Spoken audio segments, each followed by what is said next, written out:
Students எல்லாருக்கும் வணக்கம். This is geography Srinivasan. 2024 இந்த வருஷத்துக்கான டிஎன்பிஎஸ்சி குரூப் 1 சர்வீஸ் எக்ஸாம் பார்த்தீங்கன்னா ஜூலை 13 சாட்டர்டே அன்னைக்கு நடந்துச்சு. இந்த எக்ஸாம் பொறுத்த வரைக்கும் நம்பர் ஆஃப் வேகன்சிஸ் பார்த்தீங்கன்னா வெறும் 90 வேகன்சிஸ் தான் கேட்டிருந்தாங்க. காரணம் டிஎன்பிஎஸ்சி குரூப் 1 சர்வீஸ் பொறுத்த வரைக்கும் இதுதான் இருக்கிற ரொம்ப ஹை லெவல் ஆஃப் போஸ்ட். அதனால் நம்பர் ஆஃப் வேகன்சிஸ் பார்த்தீங்கன்னா அரௌண்ட் ஒரு 100க்குள்ளே தான் கேட்பாங்க. என்னதான் 100 வேகன்சிஸ் இருந்தாலும் இதுக்கான காம்படிஷன் லெவல் வந்து பார்த்தீங்கன்னா ஆல் ஓவர் தமிழ்நாடு பொறுத்த வரைக்கும் கிட்டத்தட்ட ஒரு 2.38 லட்சம் பேர் வந்துட்டு அப்ளிகேஷன் போட்டிருந்தாங்க. சரிங்களா? ஓகே. இதை பொறுத்த வரைக்கும் நம்பர் ஆஃப் ப்ரெசண்ட் பார்த்தீங்கன்னா ஒரு 1,59,000 பேர் வந்து பார்த்தீங்கன்னா ப்ரெசண்ட் ஆகியிருந்தாங்க. ஆப்சன்டீஸ் பார்த்தீங்கன்னா கிட்டத்தட்ட ஒரு 78,000 பேருக்கு மேலே வந்துட்டு ஆப்சண்ட் ஆகியிருந்தாங்க. ஓகேங்களா? அரௌண்ட் ஒரு 1,60,000 பேர் வந்து பார்த்தீங்கன்னா எக்ஸாம் எழுதியிருக்காங்க.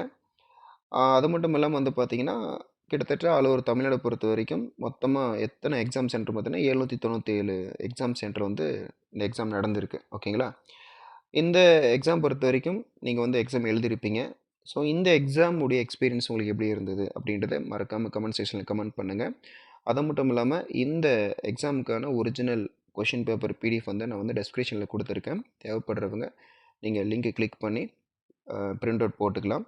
கம்பேர் தன் லாஸ்ட் டைம் குரூப் 4 எக்ஸாம் இந்த கொஷின் லெவல் பார்த்திங்கன்னா ரொம்பவே டஃப்பாக தான் இருந்துச்சு. என்னோடய ஆங்கிள் பொறுத்த வரைக்கும் இந்த எக்ஸாம் ரொம்ப ரொம்ப டஃப்பாக தான் இருந்ததுன்னு சொல்லுவேன். அது மட்டும் இல்லாமல் இந்த எக்ஸாமில் வந்து பார்த்தீங்கன்னா அரௌண்ட் ஒரு 155 ப்ளஸ் எடுத்துருந்தீங்க அப்படின்னா நீங்கள் தாராளமாக என்ன பண்ணலாம், நீங்கள் வந்து மெயின்ஸ்க்கு வந்து ப்ரிப்பேர் பண்ணலாம். சரிங்களா? மெயின்ஸுக்கான எக்ஸாம் டேட் வந்து பின்னாடி சொல்லுவாங்க. அது மட்டும் இல்லாமல் நீங்கள் அந்த ஒரிஜினல் ஆன்சருக்கு வருவதற்கு முன்பாக நீங்கள் இப்பொழுது என்ன பண்ணலாம், உங்களுடைய ஸ்கூல் புக் எடுத்து வச்சு எந்தெந்த கொஷின்ஸ் எந்தெந்த பார்ட்லேருந்து கேட்டிருக்காங்க, ஒவ்வொரு சப்ஜெக்ட்லையும் வெயிட்டேஜ் எந்த மாதிரி அதிகமான கொஷின்ஸ்லாம் கேட்டிருக்காங்க அப்படின்றத நீங்கள் வந்து ப்ரெடிக்ஷன் பண்ண ஆரம்பிக்கலாம். ஸோ அது வந்து உங்களுக்கு ரொம்ப ஹெல்ப்ஃபுல்லாக இருக்கும். ஓகே ஸ்டூடெண்ட்ஸ், இப்போ வந்து நான் இப்போ கொடுத்துருக்கிற டெஸ்கிரிப்ஷனில் வந்து பார்த்தீங்கன்னா இந்த கொஷின் பொறுத்த வரைக்கும் ரொம்ப ப்ளைனாக தான் இருக்கும். எந்த ஒரு ஆன்சருமே நான் டிக் பண்ணியிருக்க மாட்டேன்.